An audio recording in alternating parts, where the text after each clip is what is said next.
أخدها محمد علي باشا، وبعد كده بنى فيها القصر ده. بعد كده جه من بعده الخديوي إسماعيل وأخدها ساري يوناني ريتشارد وعمل فيها حدائق نادرة، واعتبرت إن هي أقدم حدائق في العالم. بعد كده أخدها اللي هو أنطونيادس، شون أنطونيادس، وسماها على اسمه، وأقام فيها حوالي 25 سنة أو 30 سنة، قعد في القصر ده وقعد فيها. ولما توفى ورثها ابنه أنطونيادس، واللي هو يعني كان باباه سايب له وصية إن لما يتوفى وهو يقعد فيها. قعد فيها ابنه حوالي 15 سنة، وبعد كده قدمها هدية لأهل اسكندرية. ومن ساعتها وهم اطلقت عليها اسم أنطونيادس، حدائق وقصر أنطونيادس، وبقت مزار كده زي ما احنا شايفين. الناس بتيجي تتنزه فيها وتتفرج وتشوف جمال القصر وتشوف جمال النباتات اللي موجودة فيها. هي مساحة حوالي 50 فدان، وكبروها، والمفروض ان هي فيها نباتات نادرة واشجار نادرة ومناظر زي ما احنا شايفين. ومن ساعتها كتبوا عليها حدائق أنطونيادس، وبقت فعلا هدية من أنطونيادس لمدينة الإسكندرية وأهل الإسكندرية. وأي حد بيجي طبعا بيدخل يشوف الحدائق دي عاملة ايه. ده بالنسبة لمكان القصر، كبير جدا طبعا. شوف كده، لو أنا عملت لكم زومة كده على القصر أهو.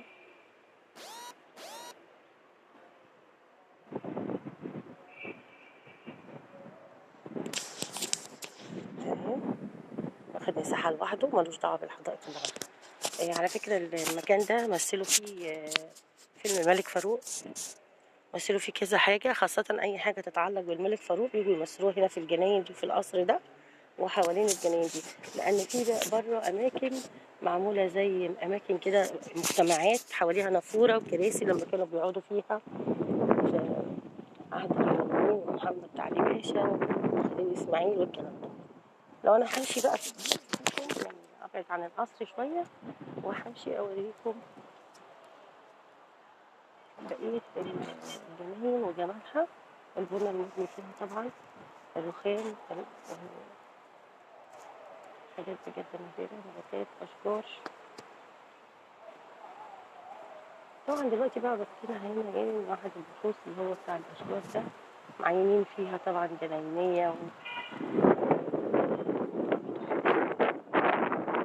أنا شايفة إن هي اليومين دول عشان البلد فيها إهمال شوية أو بعد عنها شوية، ولكن هي محتفظة برونقها والقصر زي ما هو، الحديقة زي ما هي بجمالها. المنظر جميل صراحة، مش عايزة أمشي من هنا، بس لازم اخد جولة علشان تشوفوا على قد ما اقدر. طبعا مش هلف ال50 فدان، بس على قد ما اقدر هوريكم جمالها وجمال الحدائق. معلش اعذروني علشان الشمس، انا شايفة رسايل بس الشمس مش مخلياني شايفة. اهم حاجة انا همشي اخد جولة اوريكم طبعا الجنينة ونرجع تاني للقصر لو حابين. فيها طبعا اشجار نادرة ونباتات نادرة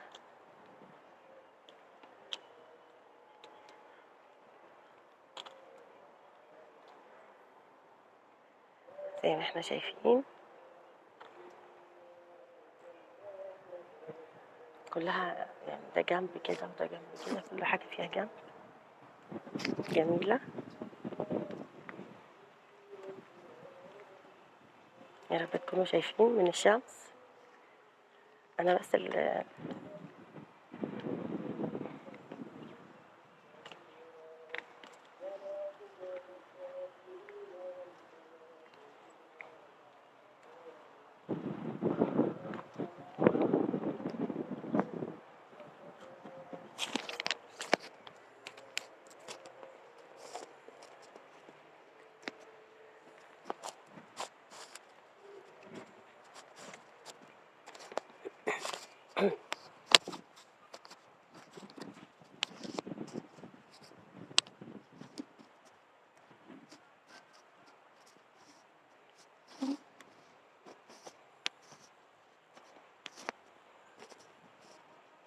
شايفين معايا برضه نفس الكلام، انا كده بعدت عن القصر ولكن برضه هو باين من كل الجوانب اهو. قصر وحديقة أنطونيادس في الإسكندرية.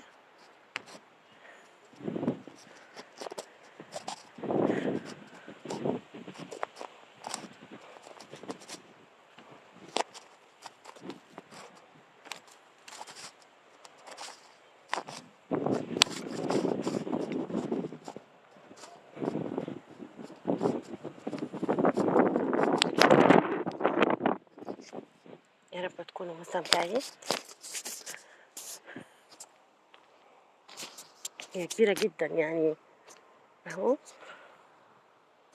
انا على قد ما اقدر هحاول اغطي لكم اماكن كتير. يعني انا اللي شايفاه انها كلها عبارة عن ساحات اهي زي ما انت شايفين كده. يعني كلها اكترها اماكن للاجتماعات، يعني كانوا بيعملوا اجتماعات بقى في الاماكن دي، في الساحات دي هنا كده. المفروض هنا نافورة اهو. بصي على المناطق اهي. مثلا دي كده هتعتبر مثلا قاعدة ساحة اهي. المفروض ان هنا قاعة مؤتمرات كانت بتتعمل، صوروا فيها كتير قوي افلام الملك فاروق ومسلسلات الملك فاروق بالذات. الاماكن دي كلها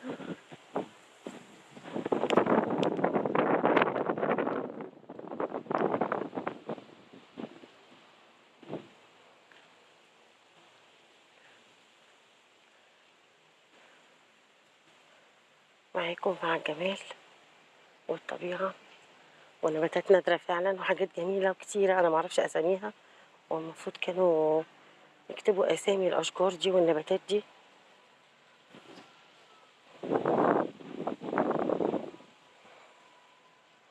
اماكن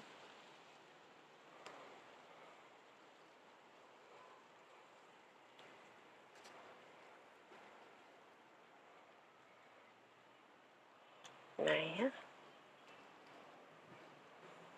ده كل ده القصر، يعني ده كده حوالين القصر من اول الحديد ده كده، واللي انا وريته لكم واللي فات ده كله كان المفروض كل اللي جوه ده داخل القصر، كل ده كده.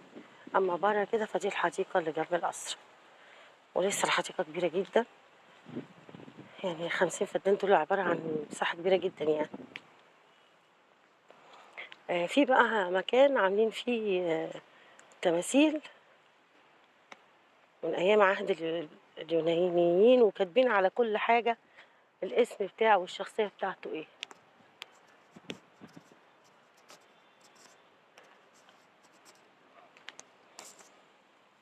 كده حرم القصر زي ما قلت لكم اهو، الحديد ده كله والجناين اللي جوه دي كلها تبع القصر. القصر لوحده تقريبا واخد 25 فدان، يعني عشان واخد نص المكان. انا شايفاه كده بالتقريب يعني، واخد نص المساحه اهو. كل ده كده اهو حديد القصر. بعد كده القاعه دي كلها بقى عباره عن قاعات كده زي ما انتم شايفين.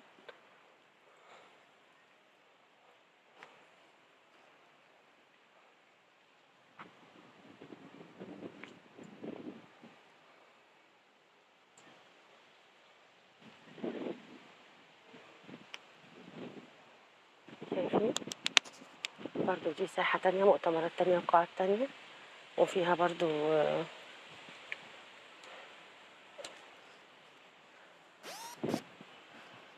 زي ما قلت لكم.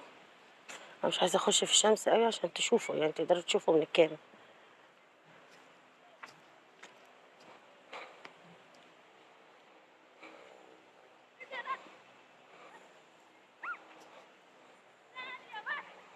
ده كل حد بقى مكتوب كده ومكتوب اسمه محفور يعني.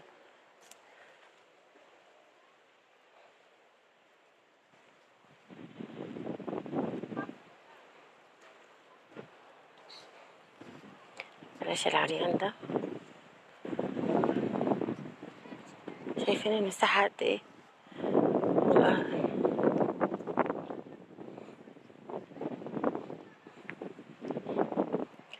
برضو دي كده دخلات لقاعات تانية، يعني انتوا شايفينه ده هناك داخلة قاعة تانية ومكان تاني. هنخلص مكان مكان.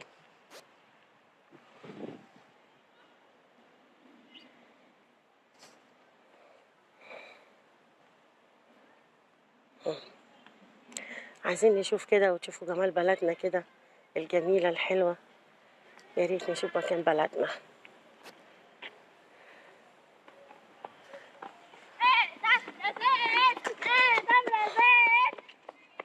الأماكن دي أظن يعني قليل قوي اللي بيروحها ويشوفها، يعني مش عارفة ليه يعني كده، مع إنها أماكن جميلة يعني. دي كشافات بالليل طبعا بتبقى منورة وحرس وكده. أوريكم هناك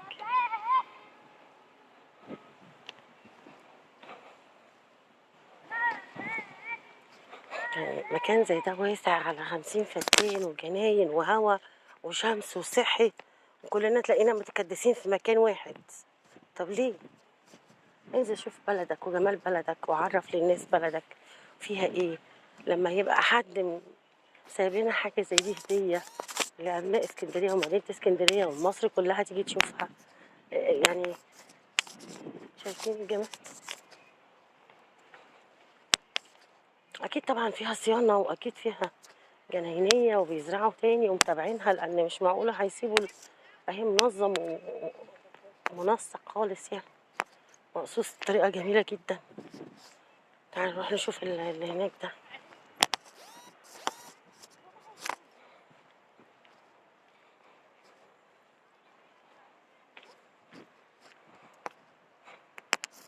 برضه بص شايفين القصر، يعني احنا كلنا بنلفه كل ده حوالين القصر. جميلة وفي ناس اهي فيها بتتفسح. شايفين الورود ألوانها.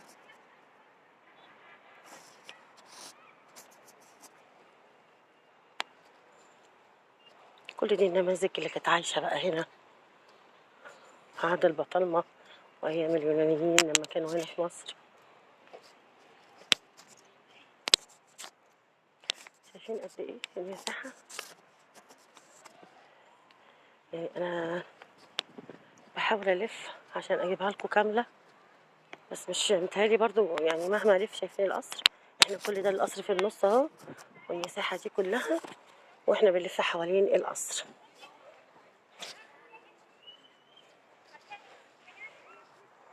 ناس قاعدة بتتفسح.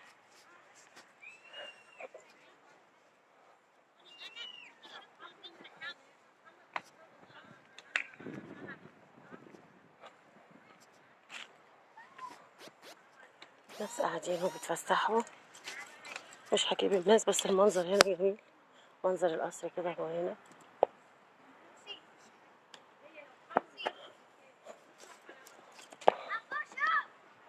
جميل. هلف حواليها. الله حتة ظل بجد جميلة قوي قوي. والله أنا مبسوطة، يا رب تكونوا معايا. أنا الشمس مخلياني مش شايفة، بس أنا نفسي العالم كله مش المصريين بس، العالم كله يبقوا معايا وبيتفرجوا على الحاجات الجميلة اللي أنا بشوفها دي. شايفين الجمال؟ أنا بجد يعني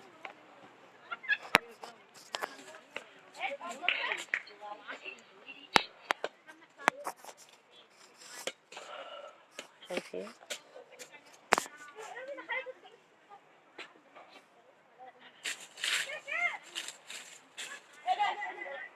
مناظر جامدة.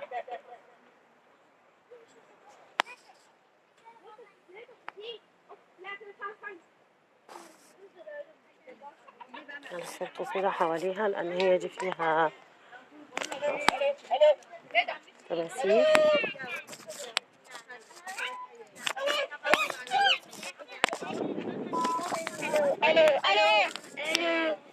الو.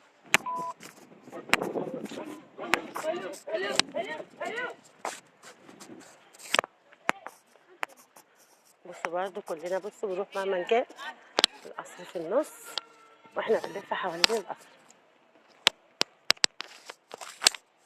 جميل بجد. تعال نشوف عمو ده اسمه ايه. اسمه فاسكو دا جاما. فاسكو دا جاما اهو.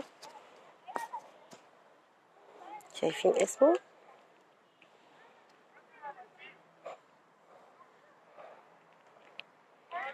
من 1500 يعني 1500 ميلادي. عم فاسكو ده من 1500 ميلادي. احنا دلوقتي في كام؟ 2020. شايفين الجمال؟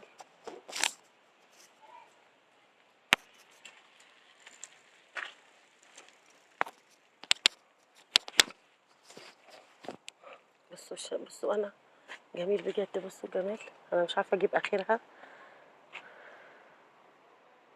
مش عارفه اجيب اخرها، بس جميل قوي الورد الاصفر ده.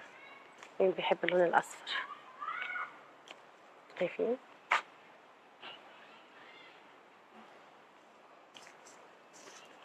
وده موف.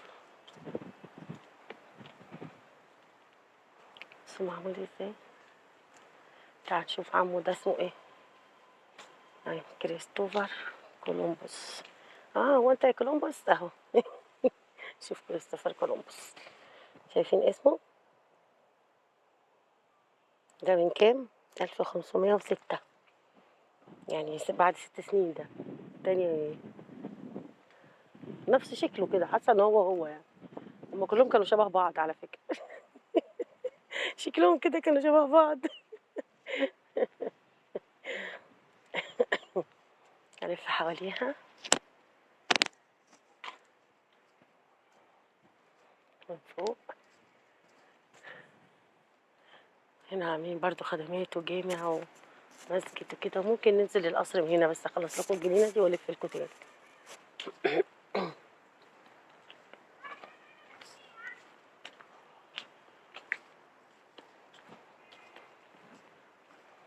حلوه قوي الحاجات اللي عاملاها في النص دي، جميله رسمتها. بصوا يعني عامله زي الفسقيه.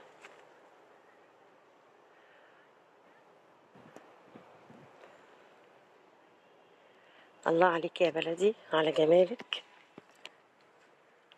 هو تقريبا انا لاحظت حاجه على فكره، الستات مش كاتبين اساميهم.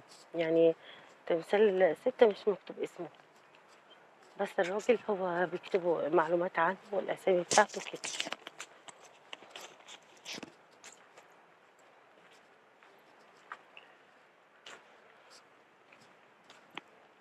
شايفين؟ جميله. اهو بصوا ده راجل، لان انا عديت على كذا تمثال امراه سيده. بصوا ده اسمه ايه؟ مجلان. اسمه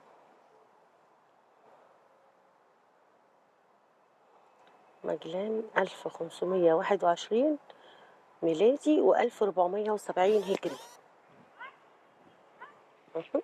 نفس الشكل. هما كانت اجسامهم واحده على فكره، كانوا شبه بعض كده واجسامهم واحده. ايه رايكم؟ حلو قوي، حلو قوي بجد. انا مش قادره اقول لكم الريحه كمان اللي انا شماها، ريحه عطر فل وياسمين وحاجات جميله قوي يعني. بجد شايفين القصر؟ يعني احنا في كل مكان بنلف وهو القصر ايه معانا. هخش بقى اتوغل انا بقى في الحتت البعيده دي، اشوف ايه الموضوع بقى. يعني احنا كده جبنا ايه، انا الداخله بالقصر بالجمال. هنشوف الباقي بقى في ايه. نمشي مع بعض كده، انا ما بخافش وانتوا معايا مشجعيني ونمشي ندور.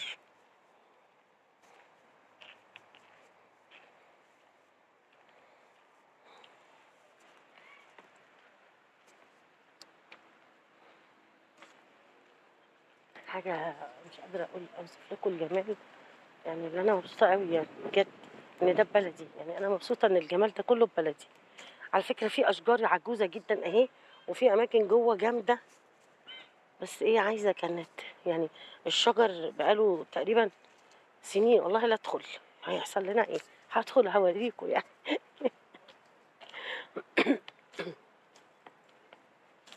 يعني هي بقى ايه من الاماكن.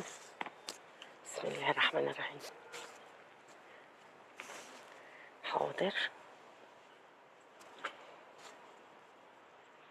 دي اماكن بقى يعني عايزه بس ايه تتوضب شويه. لا الشجر فيها كبير اهو. بس هي برضو من ضمن ال50 فدان كبيرة قوي. لا لا لا، ده في حاجة تحت، وعشان كده ملاقيين حد ينزل هنا. الأماكن دي سايبين برا بس. تمام، ماشي. أنا حبيت أدخل في كل مكان أوريكم، تبقوا معايا.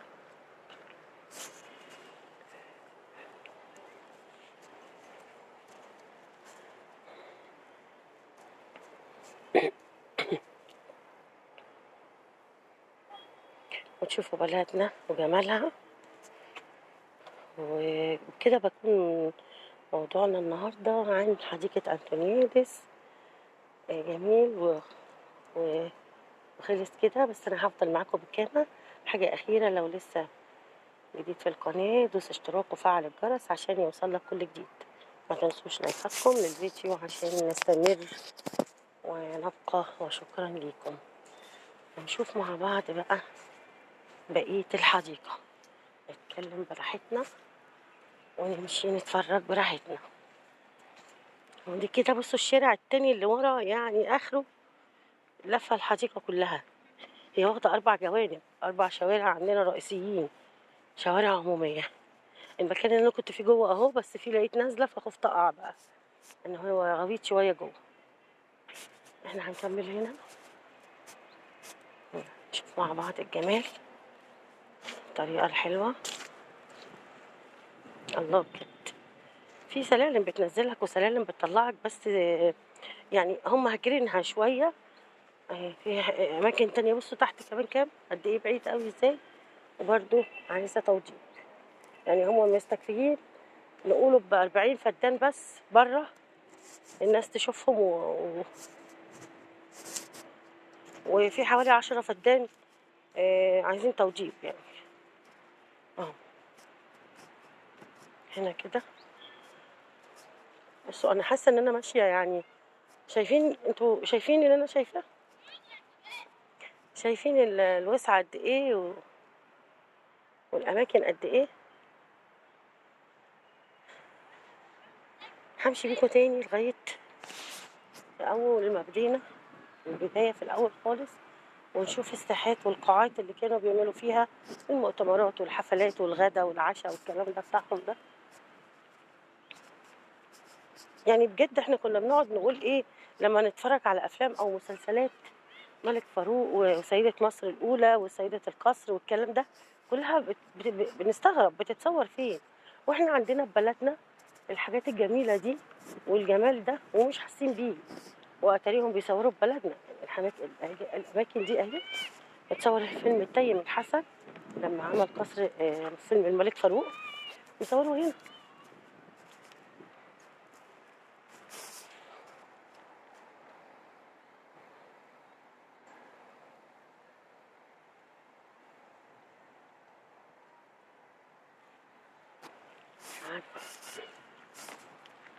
عارفة ايه اللي بيتقال؟ شايفين المساحة قد ايه؟ كبيرة جدا. هطلع من حتت بقى حلوة عشان انا ماشية في رملة وحاجات كده وحشة. اهي تماثيل السيدات زي ما قلت لكم، لاحظت انها مش مكتوب اسامي، يعني برضو كان من زمان برضو في سيدات وفي رجال يعني، انما الرجالة كاتبين اسامي.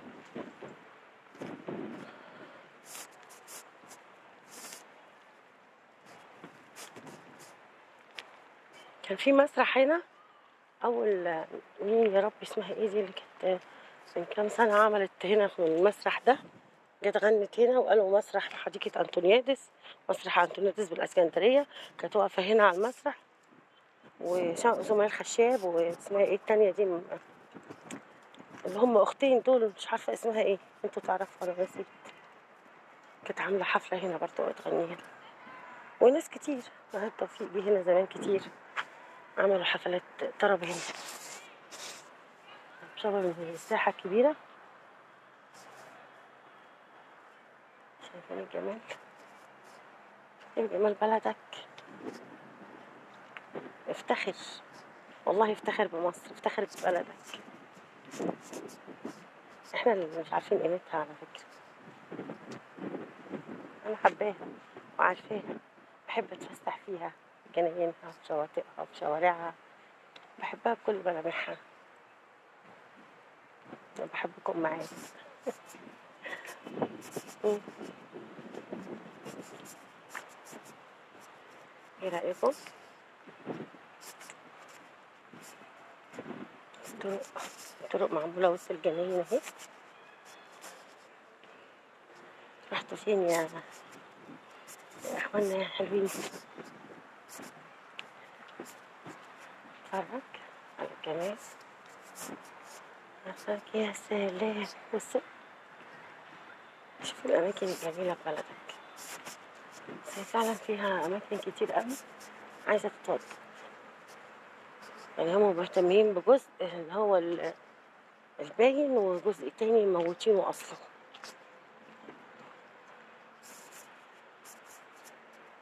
بس لازم دي بتطلع عشان تروح الجنب التاني.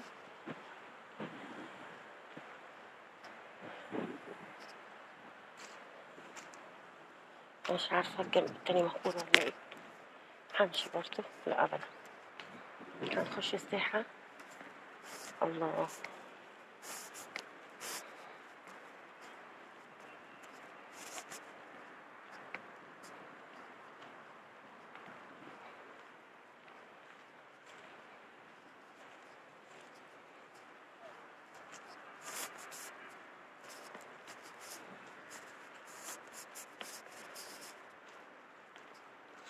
مبسوطة جدا. هما في كل مكان ما عاملين كده. أدخل كده ألاقي أماكن تانية كده اهو، بيبان كده وأدخل منها ألاقي حاجات تانية أهو. دخلت عاملين ساحات بقى، يعني كل مكان باب كده تدخله.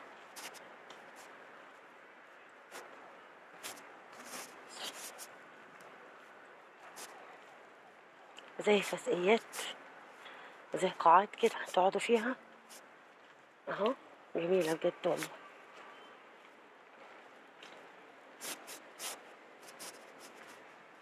اهو شايفين.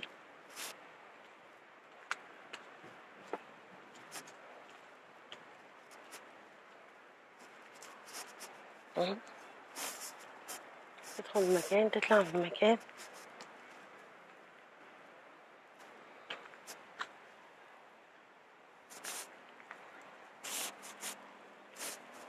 بصوا هنا، تنزل تحت تطلع فوق اهي. بصوا الجمال. مكان تاني جميل جدا بجد، جميل. افتخر ببلدك وبجمال بلدك. الله عليك يا مصر. شايفين؟ أقدم حديقة، أقدم حديقة على فكرة في العالم، يعني تعتبر أقدم حديقة في العالم. فيها نباتات وأشجار نادرة، مش في مصر بس، في العالم.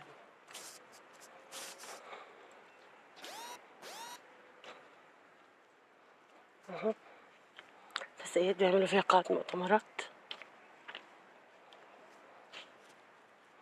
فيها قعدات بقى، ممكن نقعد هنا ونكمل واحنا قاعدين. جميلة أوي. أنا عايزة أقعد بس ناس جت. ممكن نروح لكم مكان تاني.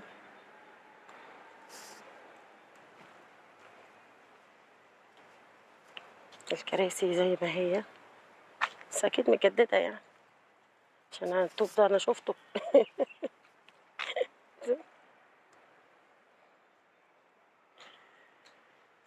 جميل جميل جمال، ملوش مثال ولا في الخيال. نطلع تاني.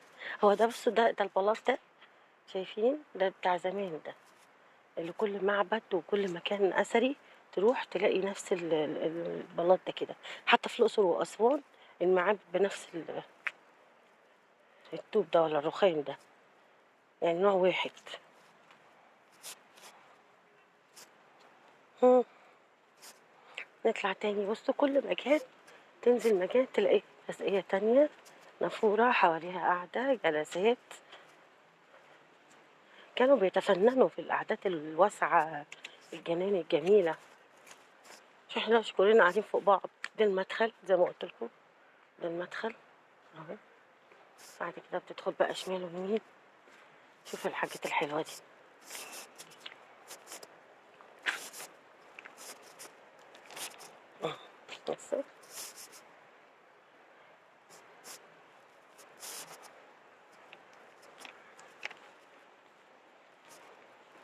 بصوا بصوا المنظر معمول ازاي. نزلوا وطلعوا نزلوا وطلعوا. شجر حواليك، وده اكيد برضو اهو. السلالم دي من زمان.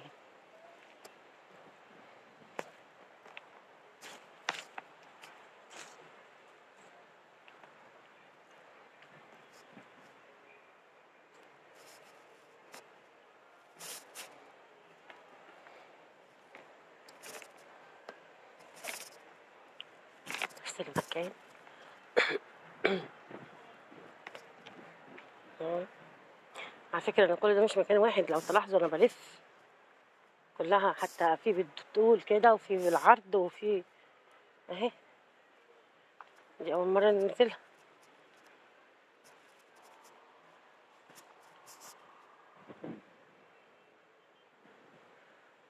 شايفين؟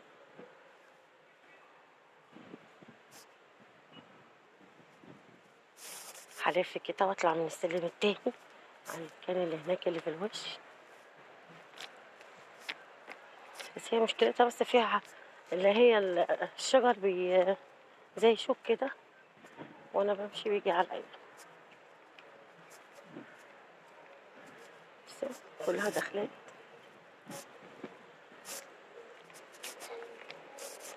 ازاي ده؟ ازاي بجد؟ يعني كانوا عايشين احسن مننا الناس دي ولا ايه؟ احنا دلوقتي الحاجات دي معانا ومش مستمتعين بيها.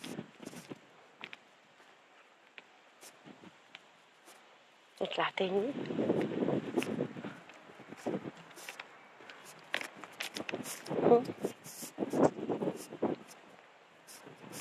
الله بجد.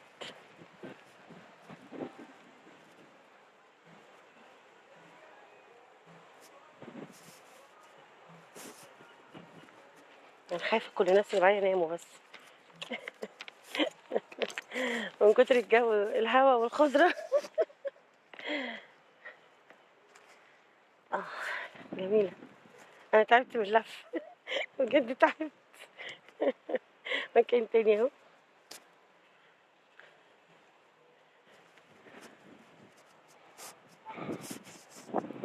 يا صباح الخير ياللي معانا، ياللي معانا كرهنا صحانا. جميل قوي، تحفة. تحفة بجد. حد عايز يقول حاجة؟ حد عايز يسأل على حاجة؟ أي ألو. أنا بجد مستمتعة، فماشية منبهرة أصلا. بصوا، أطلع من مكان تلاقي مكان. كل ده المفروض إن مية بقى شغالة والدنيا يعني.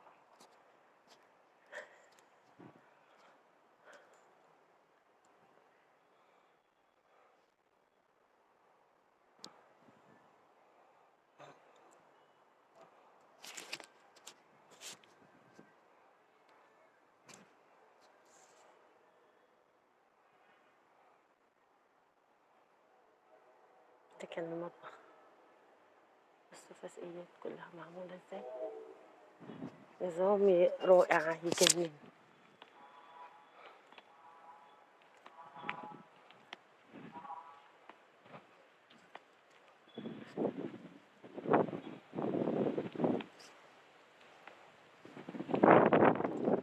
شايفين؟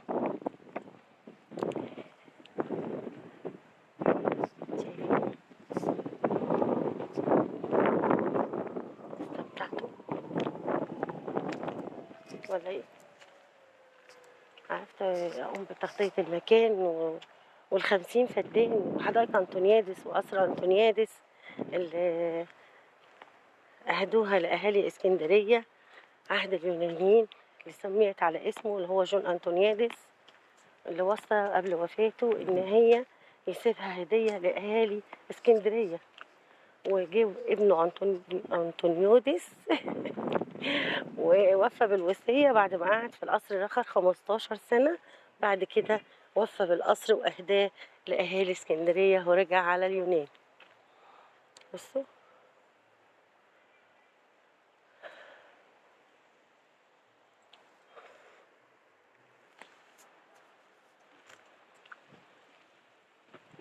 الله على الجمال.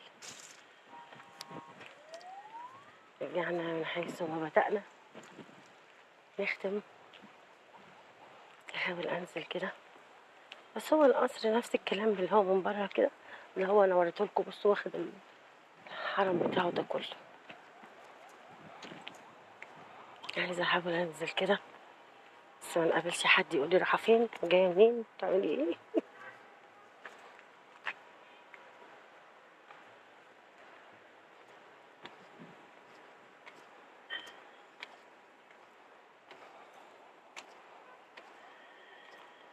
ده كان عنده جناين تانية بيمشي بيه في القصر ده. طب انا عايزه افهم يعني كل المساحه دي.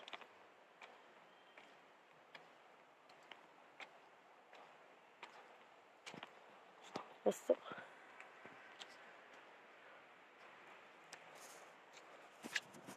السلالم اللي انا نزلتها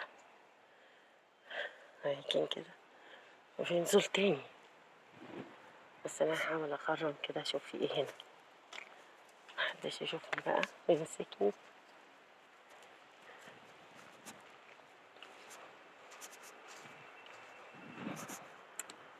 ده كفايه الواحد يقوم كده يبص من الشباك كده يلاقي الكلام كل ده حواليه بتاعه يعني. عشان كده كانوا تخان وطوال كده بسم الله ما شاء الله اجسامهم حلو، ما كانوش بيعيوا. يشوفوا الطبيعه دي قدامهم عمرهم ما هيتعبوا طبعا. تخيل نفسك كده تصحى من النوم تفتح شباكك تشوف الجمال اللي حواليك ده كله. يا خرابي يا خرابي بجد. ايه ده؟ انا عايزه اقول لكم ان انا هربانه. بصوا انا جوه القصر على فكره، شايفين؟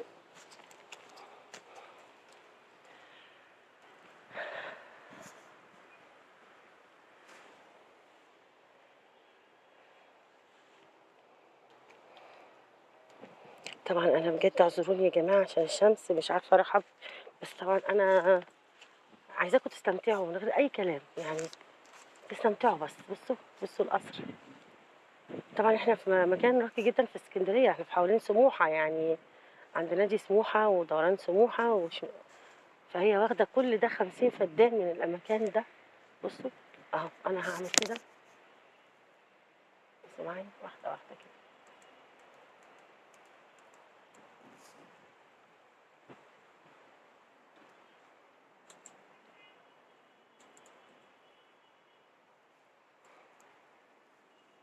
انتوا شايفين لو نحسبها زي ما قلت لكم هتلاقوا واخد 25 فدان لوحده، لان هو لسه جوه تاني. انا نزلت اول ما طلعايه بس ما نزلتش الباقي. خايفه انزل الاقي حد طالع لي بتعملي ايه. خايفه. اهو سمعت صوته وربنا يستر. خايفه بس انا جميله شويه على قد جراتي وبخش في اي مكان، بس محبش حد يحرجني يعني، محبش اخش مكان حد يحرجني فيه. على فكره دول كاتبين حاجه على الشجره بس انا مش عارفه ايه هي. نعملوا زوم ونشوف. حقق ايه يا ترى؟ شفتوا ايه اللي على الشجره ده؟ شفتوا عشان انا مش شايفه من الشمس.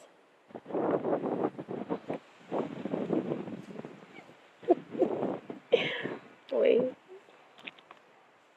الشجره هنا بيشفط ولا ايه؟ الشجره زيت فيا. اه رجليا داخل فيها شوك ما اقولكوش. بس كل ده فداكم عشان تتفرجوا وتشوفوا جمال بلدكم تستمتعوا بيه. انا مش عايزه انزل النزله التانية هقابل حد في وشي، انزل كده واستخبى وابري لله.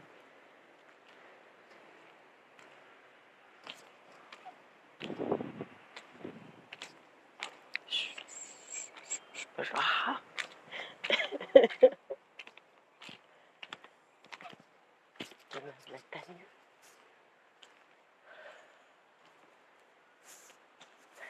كده بقى اظن يعني ما اقدرش اخش اكتر من كده. انا هقف من هنا كده اوريكم القصر.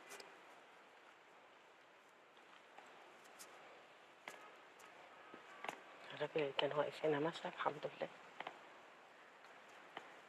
اه الله، يمكن حاطط له تلفزيون هنا ولا ايه؟ شاشة.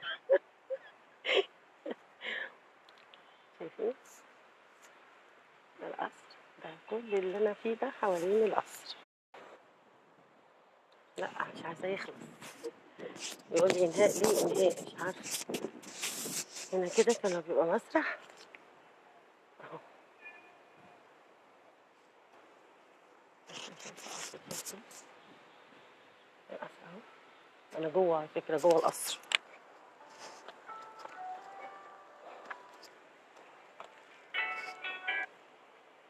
انا جوه القصر مش شايفه مين بيرن طبعا.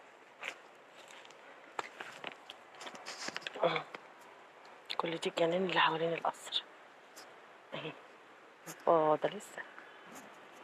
اه شايفين كل ده حوالين القصر. اه رجلي فيها شوك.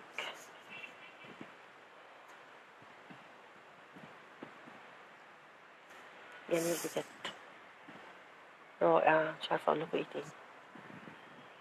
هم على فكره حاطين حواليه صاج عشان ما حدش يخش القصر ذات نفسه مقفول. بس انا كده دخلت لكم يعني. بصوا سلالمه فين، اعمل لكم زوم.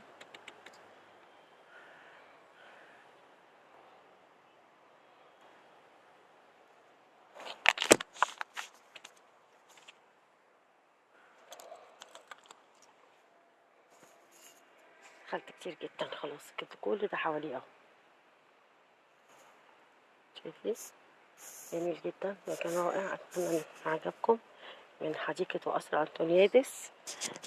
زي ما وعدتكم كل مكان جديد جميل أوريه لكم، تعرفوا على بلدكم وجمال بلدكم وإيه الأماكن الطبيعية الجميلة المبهرة يعني اللي تشوفوها في بلدكم. أكيد كتير منكم ما شافش المكان ده قبل كده، وأكيد اللي شافه عارفه وعارف إنه جميل جدا، واللي لسه شايفه النهاردة أكيد مستمتع زي ما أنا مستمتعة بيه وعجبكم. وأتمنى تشوفوها وتشوفوا الجمال اللي فيها زي ما أنا شايفاها، وتعرفوا وتفتخروا ببلدكم إن فيها حاجات جميلة، فيها آثار جميلة، فيها متاحف، فيها معارض، فيها جناين، فيها منتزهات، فيها حدائق، فيها قصور. حاجات جميلة جدا. ممكن تكونوا مش عارفينها، وممكن تكونوا ما شفتوهاش، ممكن تكونوا نفسكم تشوفوها ومش عارفين مفيش وقت. فاحنا بنوصل لكم كل جديد، كل جميل. مش جديد طبعا، كل قديم في بلدك تفتخر بيه. على فكرة الرخام ده من زمان عشان متكسر وتشرخ. كل ما هو جميل.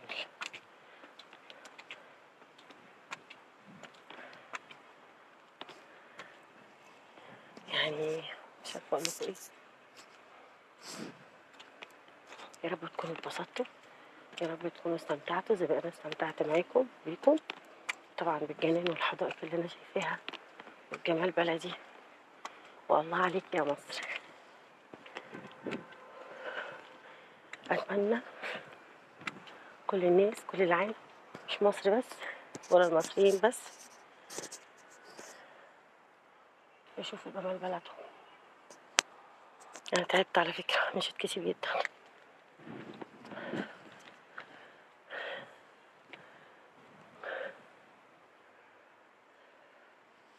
طلعت الأسرع الحدائق على قد ما قدرت النهاردة، وريت لكم أكتر من مكان. يا رب يكون عجبكم.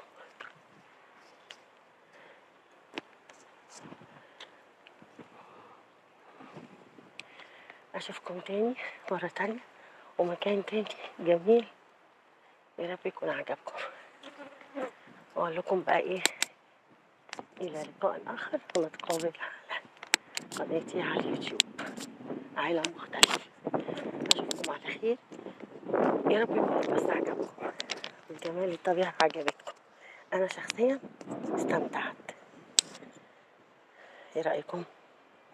استمتعتوا؟ أشوفكم بألف خير.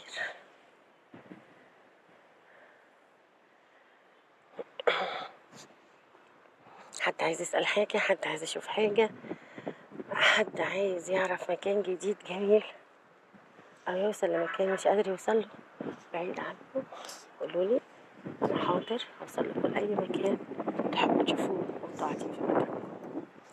أشوفكم على خير. باي باي.